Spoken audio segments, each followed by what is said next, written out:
सभी के भीतर बैठे आत्मस्वरूप परमात्मा को मैं प्रणाम करता हूँ। मेरा प्रणाम स्वीकार। गुरु वंदना से आज की संध्या शुरू करते हैं। आपके जो भी गुरु रहे हों, माता पिता, शिक्षक, जिन्होंने आपका भला किया, कल्याण किया, आपको आत्मोन्नति की तरफ, तरक्की की तरफ, विकास की ओर आगे ले गए, उन सबको मन में भाव से नमन करते हुए out of body experience, what is out of body experience, जो हम अभी करने जा रहे हैं। कभी आपको ऐसा कुछ महसूस हुआ कि आप कभी, अगर जो लोग मेडिटेशन करते रहे हो, या जो लोग साइलेंट सिटिंग में बैठे रहे हो, या जो लोग कभी पूजा में किसी मंत्र का उच्चारण करते करते करते करते अचानक ऐसा लगा हो कि ना आप हैं, ना वो माला है, ना वो मंत्र है, और आप कहीं और हैं और शरीर कहीं और है।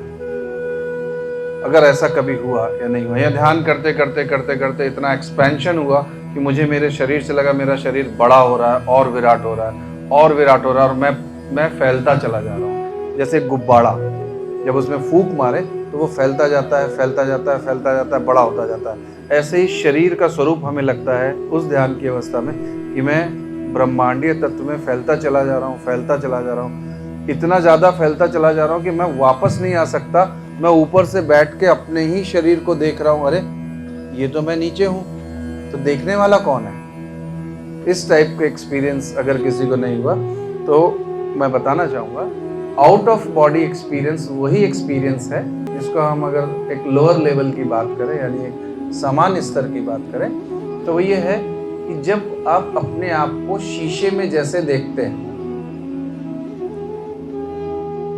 अगर आप लेट जाएं और छत पे शीशा लगाओ और लेट के आप अपने आप को शीशे में देख पाए, तो आप देख सकते हैं कि हाँ, आप नीचे से लेट के ऊपर शीशे में अपने आप को देख रहे हैं। लेकिन यदि मैं ये कहूँ कि नहीं, आप निकल के ही ऊपर शीशे की जगह पहुँच जाएं और खुद को नीचे लेटे हुए देखें कि मैं तो नीचे पड़ा हूँ, तो ये देखने वाला कौन है। So this is called out of body experience.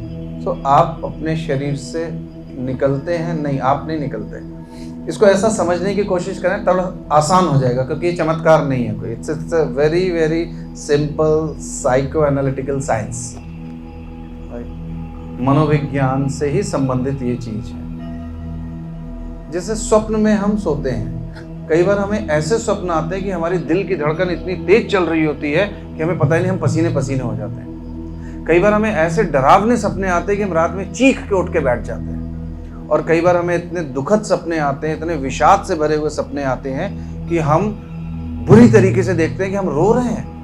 हमारी साड़ी है, हमारा कॉलर है, हमारा कुर्ता, हमारी बनियान पूरी गीली हो रखी, तकिया गीली हो रखी है। तो डर के, भय के, और कभी कभी ऐसे सपने आते हैं कि हमने झांसी का किला जीत लिया, हमने दिल्ली का किला फतेह कर लिया, और बिल्कुल हम अट्टहास मार के एक विजयी रावण की तरह एकदम प्रसन्नचित्त अवस्था में होते हैं, मैंने विश्व को जीत लिया।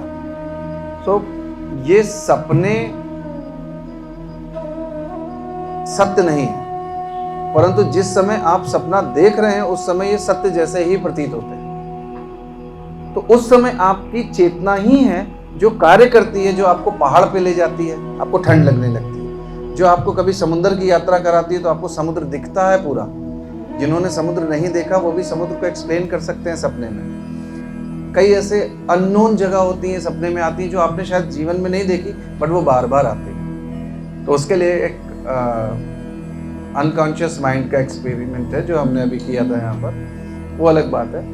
तो ये सपने सत्य नहीं होते, जैसी आँख खुलती है और हम भूल जाते हैं और हम रोज सपने देखते हैं। तो जिस प्रकार से ये सपने सत्य नहीं होते हैं, लेकिन जब हम सपनों में सो रहे होते हैं नींद की अवस्था में, तो हमें इससे बड़ा सत्य कुछ नहीं नजर आता। This look like a hammering fact और ट्रुथ, और उससे हमारी पूरी बॉडी इफेक्ट होती है। ये कहा जाता है अक्सर कि जब भी आप सोने जाएं तो सोने से पहले कुछ अच्छा प्रोग्राम देख लें, कुछ अच्छे मंत्र की चैंटिंग कर लें, या कुछ अच्छे विचार के साथ सोएं। हमारे इसमें थॉट विचार्स में, हमारे स्कूल ऑफ थॉट में क्या कहना है कि जब भी आप सोने जाएं, चाहे लेटे हो चाहे बैठे हो, ये मेरा समझाना जरूरी है इस एक्सपेरिमेंट से पहले कि आप सबसे पहले अपने हृदय पे हाथ रखें और खुद को धन्यवाद दें, खुद के प्रति आभार भाव से भरें कि हे मेरे हृदय, तू धड़क रहा है, हे मेरा शरीर, तू चल रहा है, मैं तुझसे प्रेम करता हूँ, तू ऐसे ही चलता रहे, स्वस्थ रहे। उसके बाद आभार व्यक्त करें आपके जो घर परिवार के निकटतम लोग हैं कि चलो जैसे भी हैं, तुम्हारे कारण मैं जुड़ा हुआ हूँ, तुम्हारा कल्याण हो, तुम्हारा भला हो। और उसके बाद धन्यवाद दें अपने आस पास के देश के लोगों का कि मेरी मैत्री फैले, मेरे से इतनी मैत्री निकले, मेरे से इतनी मित्रता निकले, मेरे से इतना अहोभाव निकले कि सबका कल्याण, और फिर पूरे विश्व के कल्याण की कामना, और फिर परम ब्रह्मांड कल्याण की कामना। इस कल्याण की कामना के साथ यदि आप निद्रा की अवस्था में जाएंगे तो आप बड़ी कूल शांत निद्रा लेंगे, और ऐसे में 3 घंटे की नींद भी 6 घंटे की नींद के बराबर होती है। सो जनरली हमें स्लीप आती नहीं है क्योंकि हम दिन से रात तक एक ही विचारों में उलझे रहते हैं। ये आउट ऑफ बॉडी एक्सपीरियंस आपको बताता है कि आपका शरीर ही आपसे अलग नहीं है, विचार तो आप हैं ही नहीं। So when you come out of your body, तो वो बॉडी के बाहर आता क्या है? आपका मन, आपकी चेतना। आउट ऑफ बॉडी एक्सपीरियंस वो होता है जब आप अपने को लेटे हुए देख के आपकी चेतना, यानी आपकी अवेयरनेस, यानी आपके भीतर की वो करंट जो आपको एहसास कराती है कि आप हैं। उदाहरण के लिए आप वॉक करते हैं, आप चलते हैं। मैं अभी बोलूं कि आपको, सब लोगों को आपके अंगूठे का होश है कि आपके पैर में एक अंगूठा है, राइट साइड में एक अंगूठा, राइट पैर में। देखिए, जैसे ही बोलूंगा आपके पैर के अंगूठे तुरंत हिले होंगे, एक लेफ्ट में भी ये तुरंत हिले होंगे। उंगलियां हैं दोनों पैरों में, हिला के देखिए हैं कि नहीं, हिला के देखिए है कि नहीं। हम जिंदगी भर इन पैरों पे चलते हैं, बट हम कभी इनकी उस लेवल पे केयर नहीं करते। लेकिन जिस समय एक छोटा सा कांटा चुभ जाता है, हाय दैया कह के वो पैर पकड़ के वहीं बैठ जाता है। आजीवन हम इस हृदय को दूसरे के प्रेम में डुबोए रहते हैं, चाहे वो बेटा हो, चाहे वो बेटी हो, चाहे वो पत्नी हो, चाहे प्रेमिका हो, चाहे XYZ कोई भी हो, देश हो, राजनीति हो, किताब हो। और जिस समय हमें हार्ट अटैक आता है, हम ये हृदय पे धम से हाथ मारते हैं, हाय दैया क्या हो गया, हाय राम, गिर जाते हैं। So we never love our body. हमको हमारे, भले हम कह लें शास्त्र है, उपनिषद है, वेद है, ज्ञान है, बट हमें ये सिखाया गया कि कुछ करके दिखाओ, कुछ बन के दिखाओ, आगे जाके दिखाओ, पीछे मत देखना। तुम ये नहीं हो, तुम्हें ये बनना है, तुम ऐसे नहीं हो, तुम्हें ऐसे होना हो। शायद यही चीज हमने अपने परिवार में फर्दर इनकलकेट कर दी। हमें क्या बनना है, या हम जो बनने के लिए पैदा हुए हैं हम वो बने। It's far better that we must understand our own potential, talent and skill and then improve upon it. शिक्षा का उद्देश्य क्या है? जो सही वास्तविक रूप में शिक्षा है कि वह आपके भीतर अंतर्निहित समस्त टैलेंट पोटेंशियल को बाहर निकाल के लेके आए। That is called education. सो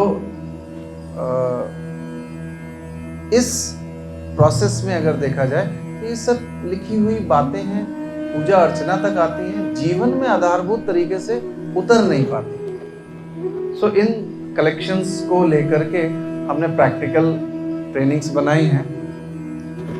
तो ये प्रैक्टिकल सेशंस हैं। हो सकता है कुछ लोगों को अनुभव ना हो, कुछ लोगों को बेचैनी हो, बट अगर आप जितना अपने आप को मेरे वॉइस के कमांड पे ढीला और शिथिल छोड़ देंगे, उतना आपके साथ ये घटना जल्दी घटेगी। जितना आप रेजिस्टेंस क्रिएट करेंगे, अरे मुझे तो इसकी सुननी नहीं है, ये तो बकवास कर रहा है, ये तो जो भी ऐसा होता ही नहीं है, इसका मतलब आपने पहले से निर्धारित कर लिया ये होता ही नहीं है। जब आपने पहले से निर्धारित ही कर लिया ये होता ही नहीं है, तो टीवी में चलती हुई रामायण भी आपको विक्रम बेताल दिखाई देगी, क्योंकि मैंने तो पहले से निर्धारित कर लिया रामायण आ ही नहीं सकती। आज से 500 साल पहले अगर हम जाएं, be comfortable and just listen, because ये बात बहुत ज़रूरी है इस एक्सपेरिमेंट में आने से पहले। 500 ईयर्स पहले अगर हम चले जाए, सपोज करिए आप ही चले जाओ, आप चले जाओ, और उस ज़माने में जाके बोलो, सुनो मैं बल्ब आएगा, रोशनी आएगी, पंखा आएगा, टीवी आएगी, मोबाइल आएगा, घड़ी आएगी, क्या पैदल चल रहे हो बैलगाड़ी से, मोटरसाइकिल आएगी, एक एक मारो भुर्र, यहाँ से वहाँ तक तुरंत पहुँच जाओगे। तो या तो आपको मार के भगा दिया जाएगा या उठा के आपको पागल खाने में डाल देंगे कि क्या पागलों की तरह बात कर रहा है। That is called the not unexpanded mind. 500 साल की यात्रा में या 5000 की साल की यात्रा में माइंड सबसे ज्यादा डेवलप हुआ है।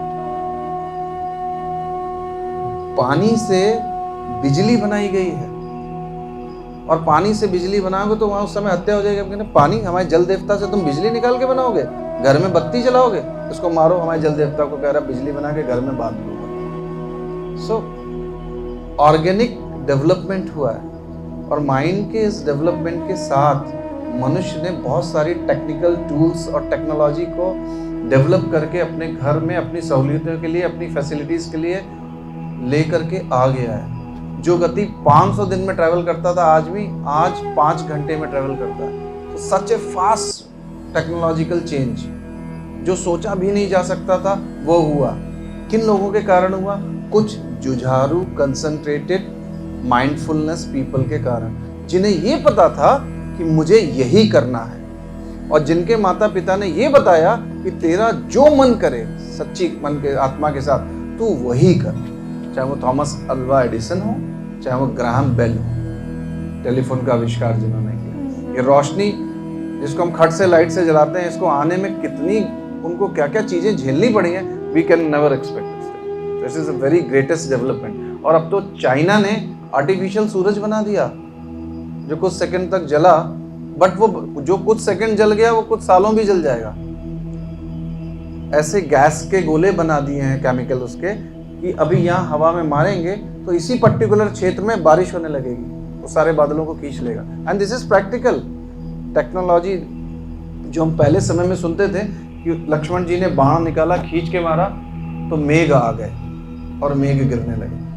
सो वो टेक्नोलॉजिकल कुछ डेवलपमेंट रहा होगा जो एक लंबे समय के बाद अंत पे आ गया, और उसकी एक्सप्लेनेशंस उतनी बढ़िया नहीं है। इसलिए कहा जाता है वेद्स आर कोड्स, इनको डिकोड करना है। जितने भी टूल्स विकास करके हम लोगों के हाथ में आए हैं, टेक्नोलॉजी का एडवांसमेंट तो आ गया, मगर धीरे धीरे मनुष्य अपने मन की शांति को विस्तारित करना भूल गया। जो हमारे ओल्ड चीज़ें थी, मेडिटेशन या योग या मंत्र का रियल उपयोग या यंत्रों का रियल उपयोग, वो विलुप्त होता चला गया। आज astrologers, numerologist, tarot readers, yoga experts, meditation experts के प्रोफेशनल्स आ गए हैं। सो चेतना का विकास ना होने के कारण हम टेक्नोलॉजी के विकास के युग में तो आ गए, बट हम अपना टेक्निकल विकास नहीं कर पाए। सो उस विकास के क्रम में ये एक मेडिटेशन है जिसको कहा जाता है आउट ऑफ बॉडी मेडिटेशन। तो आर वी रेडी? क्या हम तैयार हैं इसके लिए? शुरू करें। प्रैक्टिकली अपनाया हुआ मंत्र है मेरा पर्सनली, और इसको मैंने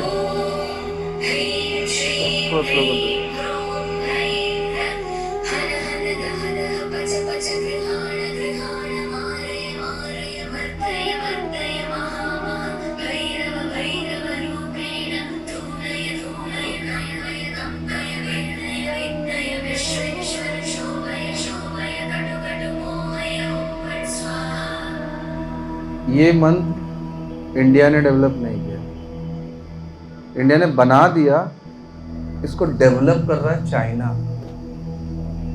बहुत अफसोस की बात है, literally I am just 44 years young.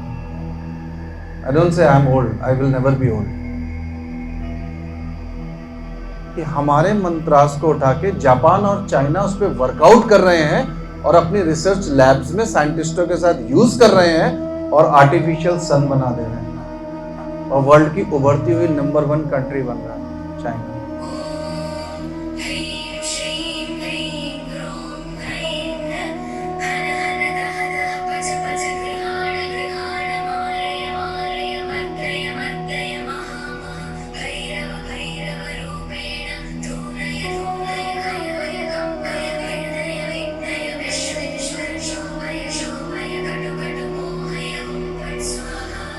3 दिन, सिर्फ 3 दिन इसको लिटरली लगा के रात में सोते हुए अपने कान के बगल में सुन लीजिए, और सुनते हुए जो भी मन में एक इच्छा हो, जो शुभ इच्छा हो, उस इच्छा को मन से बार बार प्रकट करिए इस मंत्र की लिसनिंग के साथ 3 दिन, कोई भी 3 इच्छाएं, and you will see one of them is आपकी पूरी होगी।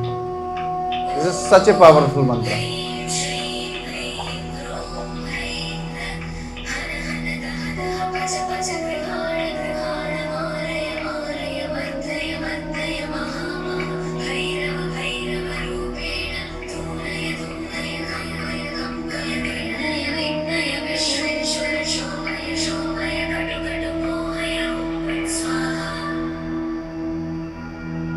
एंड ये प्रैक्टिकल है, this is learning by doing. मेरे कहने से नहीं मानिएगा, हो सकता है मैं झूठ कह रहा हूँ, हो सकता है मैं मजाक कर रहा हूँ, लेकिन मैं झूठ कहने या मजाक करने के लिए इतनी दूर चल के नहीं आऊँगा। That will be wasting of my time. So I have been experimented. आप मुझे सुन लीजिए प्लीज, अपनी बात आप बात में रखिएगा। I have been experimenting this in every of my camp, और thousands and thousand people have been transferred this mantra. तो ऐसे कई मंत्रास हैं अपने शास्त्रों में। हम लोग कहते जरूर हैं हम इस फैमिली से, हम पंडित फैमिली से, हम उस फैमिली से, we have never done this.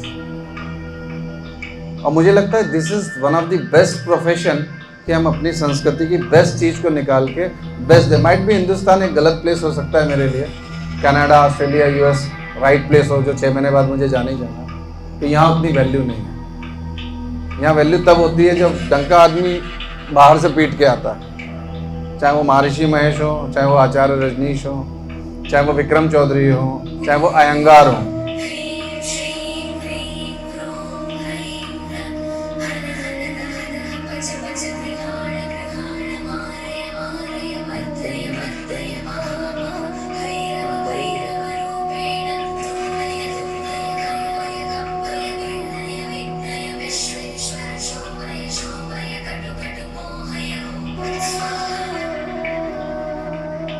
So this is called आपकी विश को फुलफिल करने वाला मंत्र, इच्छा शक्ति को पूर्ण करने वाला मंत्र। ये मंत्र हमने अपने परिवार में, ब्राह्मण परिवार में आजीवन नहीं सुना। कहाँ था लिटरेचर, कहाँ छिपा था हमारा दावा कि हम ब्राह्मण परिवार के हैं, हमारे यहाँ सुबह 4 बजे उठा जाता है, ऐसा किया जाता है, वैसा किया जाता है। तो ये लिटरेचर कहाँ रह गया? तो ऐसे बहुत सारी चीज़ें हैं जो दूसरे देश उसका इफेक्ट समझ के कर रहे हैं। योगा या योग कहा जाए, इंडिया में इतना डेवलप नहीं हुआ। इट्स इशिता चौधरी, मैं लाल बंगले ओमपुरवा कानपुर से आई हूँ। It was very encouraging and commendable session. I am very glad to be the part of this session. Thank you Rishi sir and the Aaro organization for this commendable session. Thank you so much, sir. And I would like to share this my experience to everyone. They would like to join the session and enjoy your feeling, and it was very good. आचार्य ऋषि त्रिपाठी 22 सालों के शोध के उपरांत योग एवं ध्यान क्रियाओं के माध्यम से भारतीय समाज में अपनी सेवाएं दे रहे हैं। आचार्य ऋषि के ध्यान शिविरों के माध्यम से कई व्यक्तियों के जीवन में परिवर्तन आया है। इनकी ध्यान विधियां एवं यज्ञ क्रियाओं के शिविरों का आयोजन आप कर सकते हैं। उत्तर प्रदेश के कानपुर में स्थित बिठूर की एक संस्था से जुड़ाव आचार्य ऋषि जी कर रहा है, जहां पर 35 वर्ष से लेकर 87 वर्ष तक की महिला एवं पुरुष सादगी एवं सुविधापूर्ण जीवन भोग रहे हैं। यहाँ पर रहने की उत्तम व्यवस्था, शुद्ध शाकाहारी भोजन, गाय का शुद्ध दूध, पढ़ने के लिए लाइब्रेरी, प्रार्थना के लिए मंदिर, टहलने के लिए बगिया, ध्यान एवं योग हेतु ध्यान कक्ष, मल्टी थिएटर एवं कई सारी गतिविधियां उपलब्ध हैं। स्वास्थ्य हेतु फर्स्ट एड सुविधा एवं कन्वेंस भी उपलब्ध है। भविष्य में ऐसे ही हैप्पीनेस होम्स का निर्माण देश के अन्य प्रदेशों में हर उम्र के महिला तथा पुरुष के लिए उपलब्ध हो, ऐसा संकल्प लेकर आचार्य ऋषि जी अपने ध्यान शिविरों के माध्यम से जन सामान में जागृति एवं क्रांति लाने का प्रयास कर रहे हैं। आप अपना सहयोग देकर इस महान यज्ञ में सहभागी बने।